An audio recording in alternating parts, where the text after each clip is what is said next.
ओम शांति। मुझे ये बहुत बड़ा सौभाग्य प्राप्त हुआ कि मैं कुछ वर्षों तक मम्मा के साथ रही और मेरा उनके साथ बहुत ही करीबी दोस्ताना प्यारा रिश्ता था। और बेशक आप जानते हैं, बाबा, मम्मा, दादियाँ वे सभी हमसे बहुत प्यार करते थे। हमारी मासूमियत, पवित्रता, विश्वास और बाबा के प्रति प्रेम को देखकर यही बातें हमें उनके निकट ले आती थी। और फिर उनका विश्वास, जो कि बहुत महत्वपूर्ण था, उन्होंने हमेशा मुझ पर भरोसा किया। अपनी स्वयं की जिम्मेदारी लेना और जो कार्य सौंपा गया उसके प्रति जिम्मेदार और प्रतिबद्ध होना। तो मुझे यज्ञ कुमारी का नाम मम्मा ने दिया था। मम्मा कहा करती थी, क्योंकि उस समय हम में से कई बच्चे आए थे और वे हमेशा सोचते थे, ये कौन सी दादी है, ये कौन सी दादी है, क्योंकि वे हमेशा मानते थे कि हम पुनर्जन्म लेकर आए हैं और यज्ञ में हमने कोई न कोई पहले पाठ बजाया होगा और फिर उस पाठ को पूरा करने के लिए वापस आना पड़ा और ज़रूर कुछ न कुछ विशेष बात रही होगी। तो मम्मा एक कुमारी के रूप में बहुत बहुत समझदार थी, मुझे कहना चाहिए, क्योंकि ना सिर्फ उनकी आंतरिक सुंदरता बल्कि बाहरी सुंदरता भी और उनके गुण भी बहुत ही सुंदर थे, जैसे कि सितार बजाना और गाना। जैसा कि मुझे याद है, दादी प्रकाश मणि जी ने कहा था कि वे दोनों एक ही कक्षा में पढ़ते थे और मम्मा बहुत प्रतिभाशाली थी। तो बाबा ने उन्हें जो पहचान दी कि वह यही थी कि उन्हें मम्मा का टाइटल मिला। और मात्र 23 वर्ष की आयु में जब उन्हें बताया गया कि अब से तुम मम्मा हो, तो उन्होंने वह भूमिका वास्तव में बहुत अच्छी तरह निभाई। तो एक विशेषता जो मैं महसूस करती हूँ वह यह है कि वह सच्ची, स्नेहपूर्ण पालना और मातृत्व भाव से पोषण ज्ञान और बुद्धि के माध्यम से होता है। जब मम्मा मुरली सुनती थी, और कई बार ऐसा होता था जब बाबा को कश्मीर जाना पड़ता था या वे कलकत्ता जाते थे, तब मम्मा मुरली सुनाती थी। मुझे लगता है कि आप में से ज़्यादातर ने मम्मा की मुरली ज़रूर पढ़ी होगी, है ना? तो मम्मा एक ही पॉइंट लेती थी, चाहे वह ड्रामा की बात हो या कोई एक पॉइंट।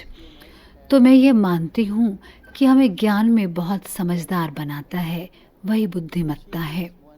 और मम्मा की जो पहली महत्वपूर्ण विशेषता थी कि वे बेहद स्नेहशील और बहुत मिलनसार स्वभाव की थी।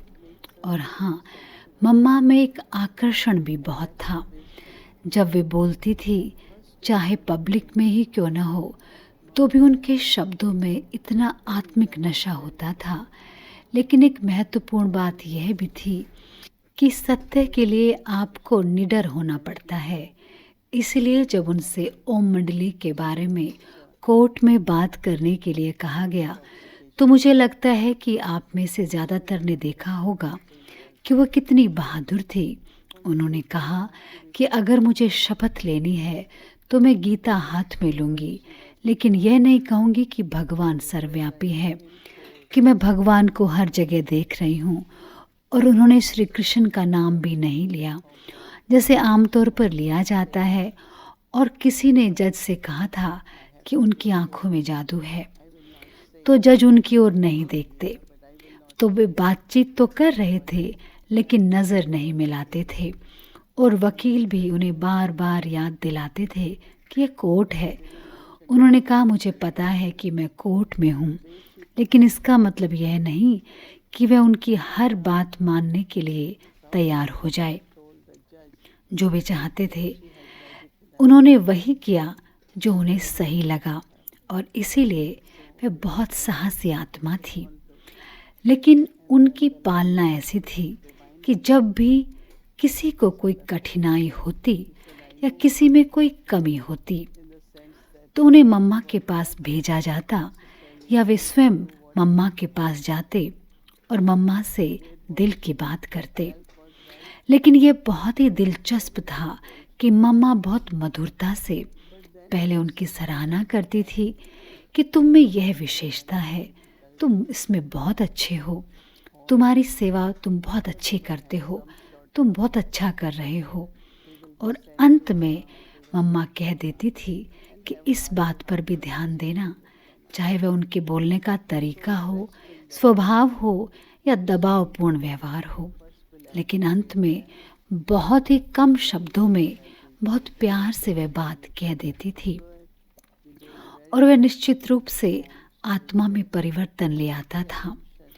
क्योंकि आम तौर पर हम क्या करते हैं, सीधा ही कहना शुरू कर देते हैं, उपदेश देने लगते हैं। लेकिन ज्ञान में मम्मा को बहुत बुद्धिमान बना दिया था। जब उन्हें ज्ञान दोहराना होता था तो वे अपनी बुद्धि का एक भी शब्द उसमें नहीं जोड़ती थी। वह 100% वही होता था जो बाबा ने कहा था। जैसे बाबा ने कहा वैसे ही मम्मा ज्ञान के हर पहलू को समझाती थी। उनकी पालना करने की क्षमता उस स्वरूप से आई थी जो उन्होंने ज्ञान के माध्यम से प्राप्त की थी।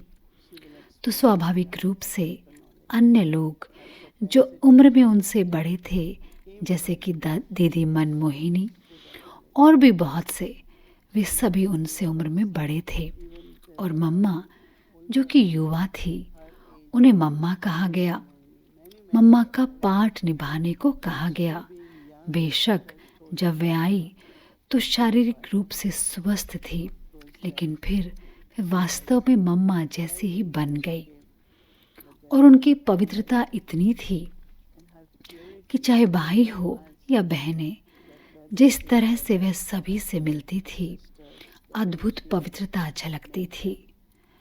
तो ज्ञान, बुद्धिमत्ता, पवित्रता और साथ ही बहुत ही सहज स्वभाव, बहुत आज्ञाकारी।